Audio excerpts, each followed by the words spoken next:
Well, good morning or good afternoon. Good afternoon. We are extremely jet lagged, but it's so good to be back here in Italy, and the perfect time of year as well. This weather is unbelievably amazing, but jet lag normally has at least me up by 4 or 5 a.m.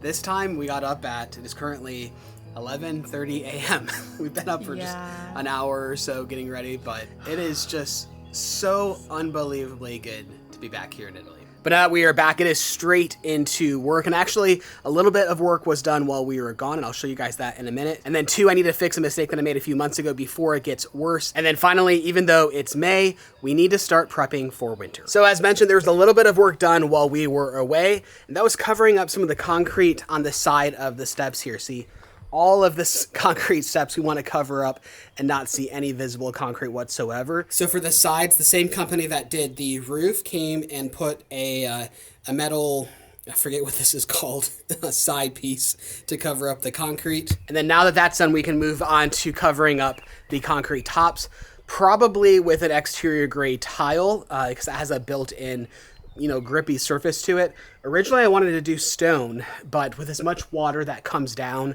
off of the mountain onto these stairs, I just feel like that's going to end up being a little bit too slippery, and it's the water that I need to work on solving now.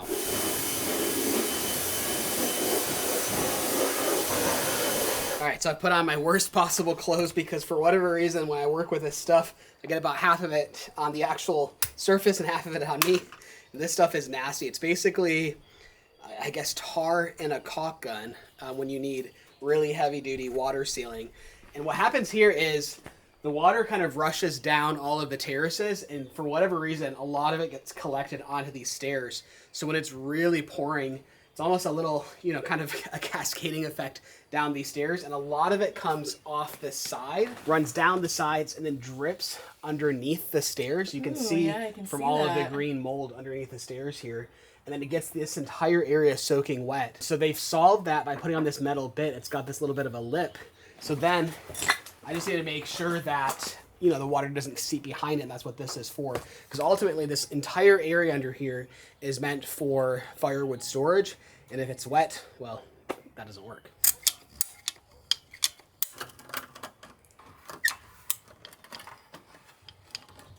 All right, so I think my technique is just pull the flashing. Is that what it's called? Flashing, yeah. The flashing away. Squeeze a good amount of this nastiness in there and then smush it back on there just to create like a waterproof area, because without this sealed up properly, it's kind of useless.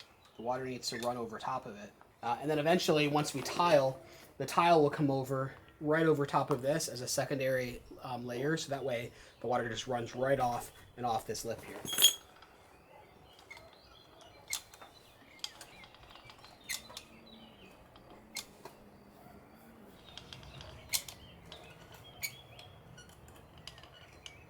So this side flashing piece is actually what was preventing us from putting on the metal railing that my brother and me made a couple of months ago. But now that it's on, that stair railing is all ready to go. I just need some help mounting it. I think it's going to take a couple of guys to mount it, and the team is coming in a couple of days just to do, a walkthrough on all of the final projects that we want to do. And what is it, in 3 days, something like that, we're installing interior doors and exterior shutters. Yay! Those are going to completely transform the entire property. Super stoked about that. For us girls inside, that's probably been one of the biggest struggles, is not having a door. We do have a door to the bathroom, but there's really no privacy when you just are you just need some alone time. There's no way to shut the door. So Bradey also obviously wants a door too, but it's just crazy. So we will be very excited to get those doors installed.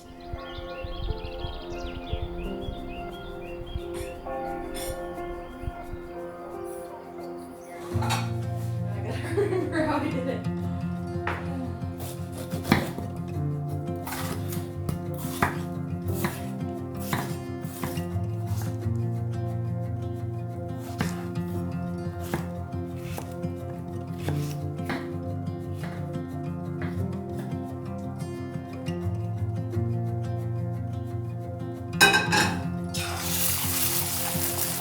I miss cooking on this stove so much. It's like the best. We didn't have this kind of stove in Ohio, so I really miss using my stainless steel pans and my gas stove.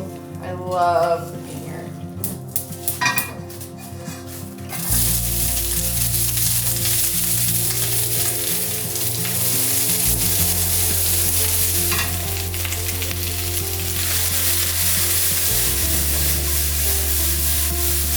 One thing we need to work on is getting a table built so we can have family meals. I think the plan was to make this into like a 4 bar stool height seating area once the kitchen is done, and obviously we need to finish the kitchen up and all of that. But for real, the long-term vision is to have a big, large table outside. I made a mess. It's okay. Alexa. Your toast is on the toast kit. Thank you. So unfortunately I made a pretty big mistake when I painted these hand railings, and I simply went from bare metal to spray paint.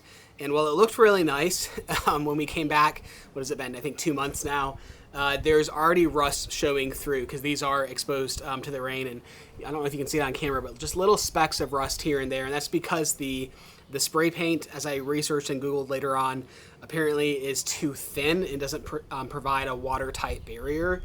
So I guess you're supposed to first paint on a primer, which completely seals it from water, and then you do the decorative paint. Thankfully, we don't have to scrub all of the paint off and start over, because that would just be awful. It turns out you can paint the primer, which is meant to be the first layer, over top of the paint just with a light scrub.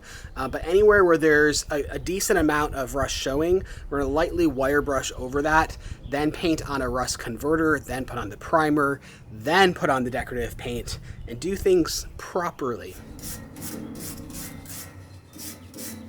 Really don't like redoing work, but I think that's the nature of doing things DIY. Like, I had no idea that you needed to paint the primer. It's my first time ever doing a railing. I didn't really ask my brother how to do it. I just, started painting, and now we're paying the price for it.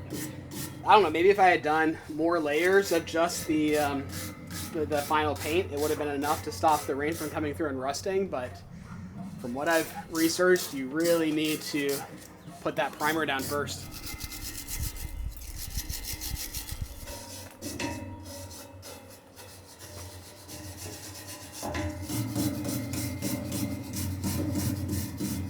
So this is quite the tedious job, but the weather is perfect today. You could not ask for better weather to be outside scrubbing off this railing. And we have this view in our background. I'm just so thankful to be back here. There's something so peaceful about being in this space that you really just can't explain it. I don't know. You really can't put it into words. But to be here working again, it's just amazing. So how's it going over here? It's coming off really easy. I just feel really stupid because it's like if I had done this properly the first time, but you can't build a house and not make mistakes, and mistakes are gonna happen, and the only way to fix them is a longer process than if you had done it right the first time. And that's how you learn, though. That's how you learn. Forevermore, I know, don't paint before primer. That's right. So yeah, I'm very aware I should have protected this metal properly to avoid rusting, but we'll get it sorted. But one thing I'm very certain of is the importance of protecting your personal data while online, and for that, we entrust Delete Me. If you've been experiencing any of those annoying spam phone calls or those phishing email attempts, it's probably a sign that your personal information has been spread around the internet. But that's where a service like Delete Me comes in, as Delete Me is a hands-free data removal service that removes your personal information from hundreds of people's search sites and data brokers. Unfortunately, there are hundreds of data brokers out there that their sole job is to collect all the personal information about you that they can find, package up this information, and sell it off to the highest bidder, whether that's to advertisers or to scammers. The only way that I'm aware of to fight against this is by entrusting a service like Delete Me to go out and request that this information be removed on your behalf. So how does this work? Well, when you sign up for Delete Me, you'll get a privacy report within 7 days that shows where all of your personal information has been spread around the internet, and then Delete Me works on your behalf to have this information removed. But they don't just stop there, because as new information is spread around the internet, they find this information and they also go about having that information removed. As a result, with each new quarterly report, you'll notice that your personal information that's around the internet is decreasing more and more. So if you're also ready to join Delete Me, you can go to joindeleteme.com/Voyagers to get 20% off, or you can scan the QR code on screen now, or simply enter the coupon code Voyagers at checkout. But with that, thank you so much to Delete Me for sponsoring today's video. This part over here.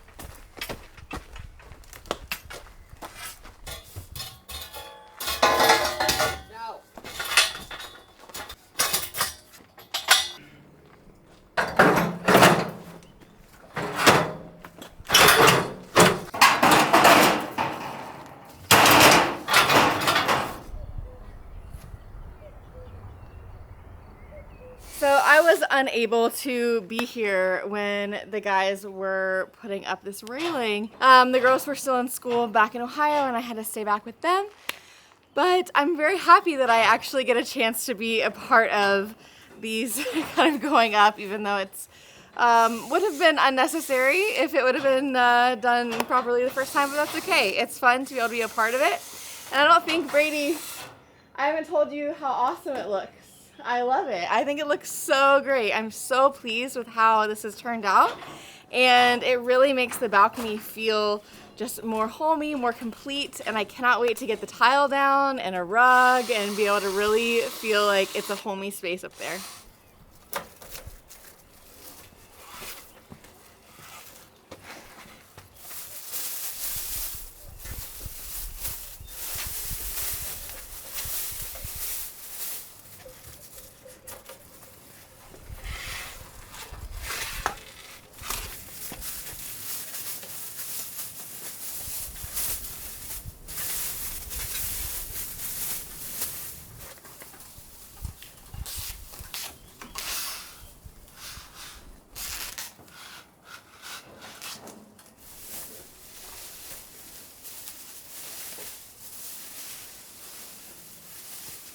All right, so finally now it's time to do things properly so that we don't have this issue in the future. I've got two different primers. This one is a rust converter, so any of the spots that had a little bit of rust, I'm going to spray this. It converts it to a stable, I don't know, metal that doesn't rust anymore. And it also primes it and protects it from any water penetration. Then I'm going to go over everything with a standard primer because this stuff is cheaper, and get a really good solid coat of everything. Let that dry before we move on to the decorative paint color.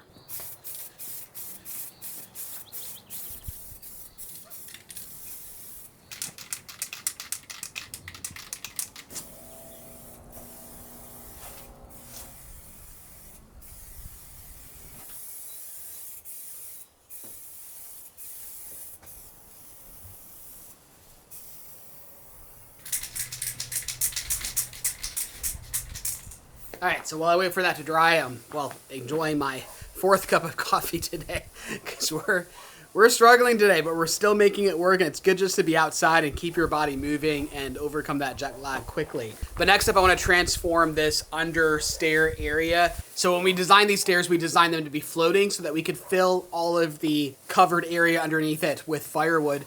Well, it turned out that that was pretty much our only covered area on the entire property to keep tools out of rain. So it's been used as more of a tool shed and tool storage underneath that area more than anything. But now we finally have enough space to store supplies and tools. So we need to clean this out, flatten the ground out to the finished level. I think put down some stones to make it look nice. And then of course, fill it up with firewood, which is both practical and aesthetic, I think. I've been going around to a lot of the refugios or the small stone cabins around the area, and one thing that I've noticed is that they use firewood not just as a practical element, but also as a decorative element of having that contrast between the stacks of firewood and the stone, as well as the metal elements and rust and greenery and all of that. And it would be a lot better if I just stopped telling you about it and actually stack it up and show you. This was our air vent that was required to go into that room since we have a gas hot water heater.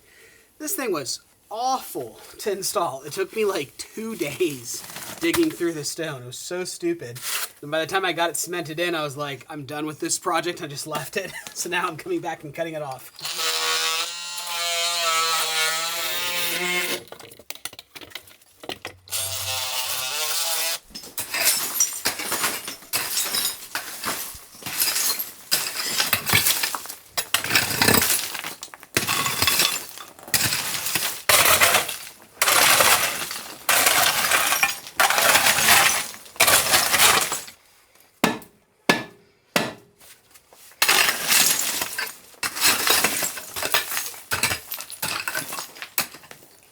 Make it look easy. That's the thing. You're so strong No. that you make it look easy. I'm like, oh man, that's not that much work. But if I was in there, it'd take me 3 days. No, this is the perfect job for you. Yeah. Yeah, I'm gonna grab a coffee break. Okay, give me the shovel. It is gonna be so beautiful when we get all of the firewood stacked up back here. I've been envisioning this for a long time now. The wood elements with the stone is just stunning.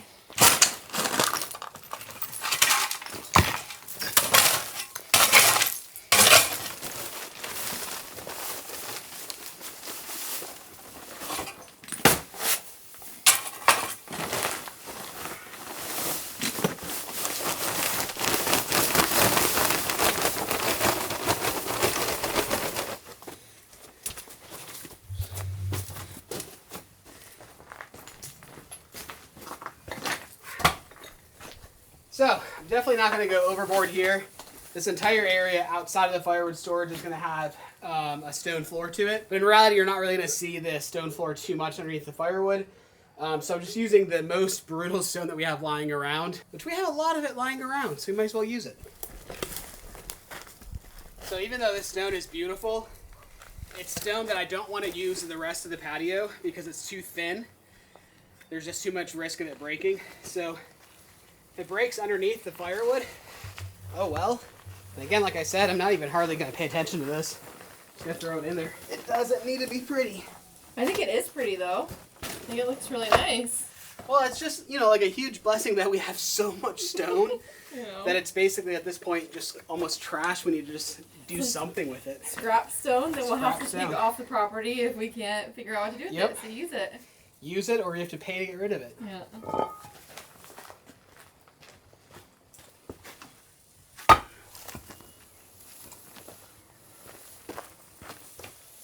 So then are we going to bring in wood to put down first before we Yeah, I stack think up the I've got a firewood? lot of scrap wood that I think we'll build like a little, like, what do you call it? Pallet type Yeah. elevation so that air can circulate underneath it.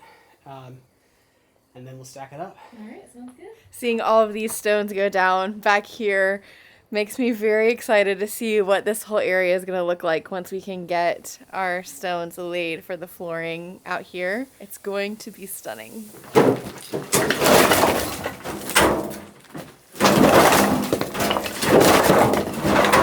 you can go 3, almost 4 deep.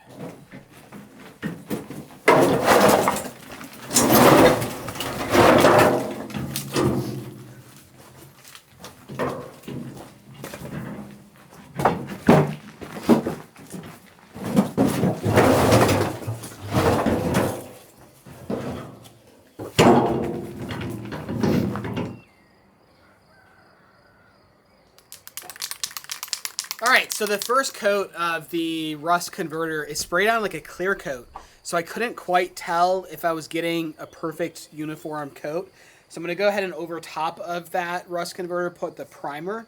Because this is actually colored a different color. So I'll be able to see, because I don't want any missed spots that turn to rust again. I just want to be done properly and done forever.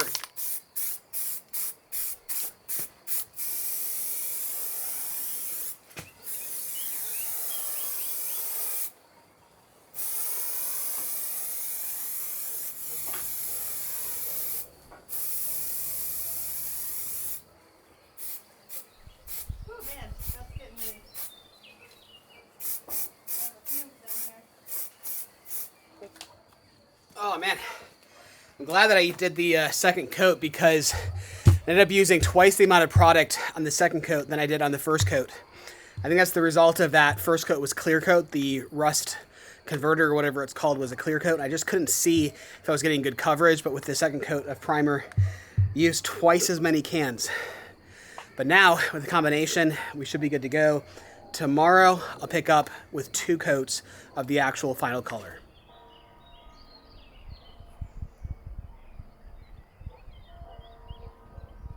Well, good morning. Well, as Heather and hopefully the kids start stacking up the firewood, still to be determined if we can convince them to help, I'm going to go ahead and switch gears back to finishing a project that I started a couple of months ago with my brother, and that's these planter boxes. These are the planter boxes that I welded up with my brother, and the goal is to rust them to a nice dark brown rust color. A couple of months ago, I tested out rusting them using hydrogen peroxide and salt and a few other things that you mix up and spray on it. And initially I wasn't very pleased with the rust color and texture that came out of that, but after letting it sit out in the elements for a couple of months, it turned out perfect.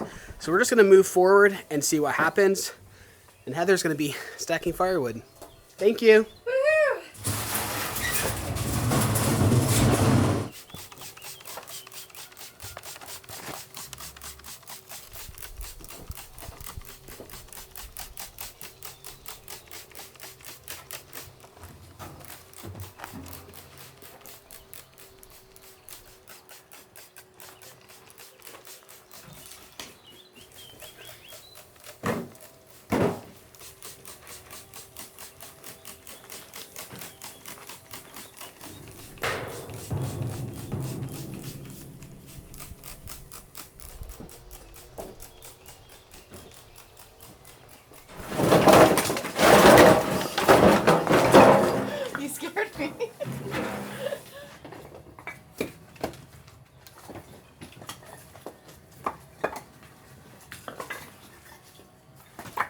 Man, it's only been about 15 minutes and already the rust effect is really taking shape.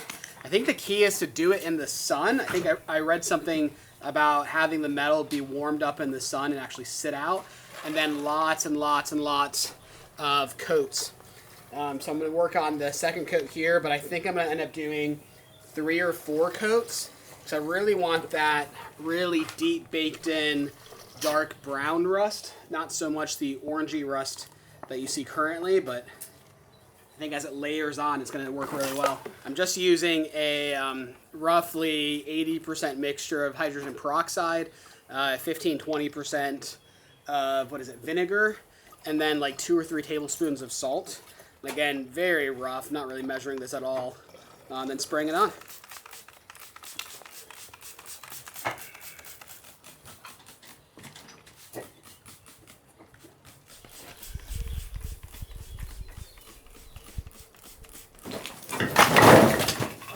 Again, sorry. Yeah, that wasn't bad. The first one was like to my kneecap. That hurt, but this one's not funny. Well, as far as annoying and frustrating as it is stacking the firewood, it does bring us a lot of joy to burn it in the winter. That's right. So I'm thinking about the Christmas tree, and blanket, and the hot fire. Although I'm burning up right now, so. Yeah. Man, just really pleased with how this is all coming together. It'll go less orange and more dark brown soon. And I'm actually working on a little science experiment right here of taking all of the mixture and adding in steel wool and letting it rust first and then mixing it in. But man, have I missed those church bells for lunch.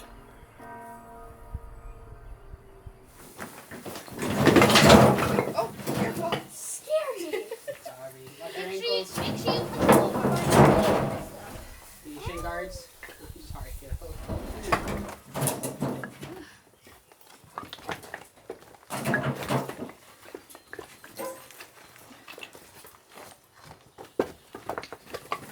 This winter, you'll be happy we did this. Yeah, I know.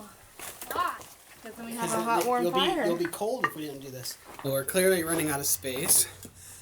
Yeah. We need to get that door built up in there, and then we can stack it higher. But this is, I'd say, roughly 2 months worth of firewood. We need to be able to see, that's about 1 tractor load. And ideally, I want to be able to store 2 to 3 tractor loads, which means we need to build more firewood storage. That's a lot of work. Do you like the planter boxes? These things right here? These? Yeah. Oh, yeah. It's a pretty cool color, huh? Yeah. Pretty pleased with that. I think my science experiment is ready. Gonna fill it up and spray it on. What is that for?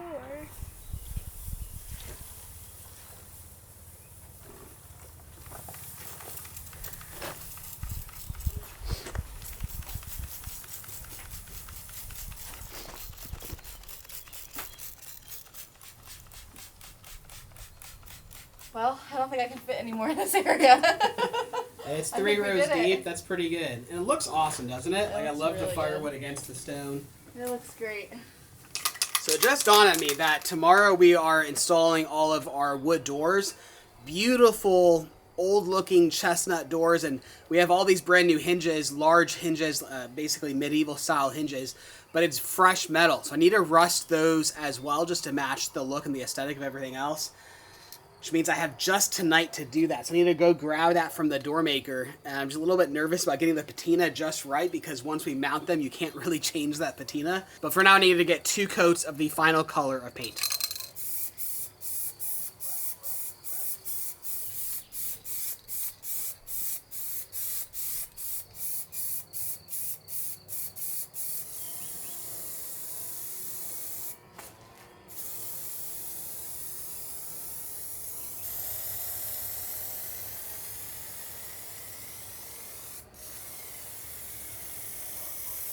It just dawned on me how much work we're putting into this section of the metal to make sure it doesn't rust.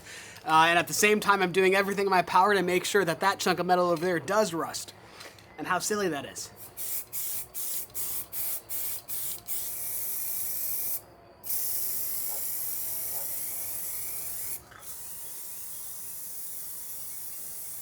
Well, hey, I'd say that's not too bad of a first couple of days back here in Italy between getting all the firewood stacked up ready for winter, rusting the planter boxes, and fixing my mistake of painting the railings properly this time. But tomorrow, that's when the real fun starts as we're beginning to install our beautiful chestnut doors on the inside of the house.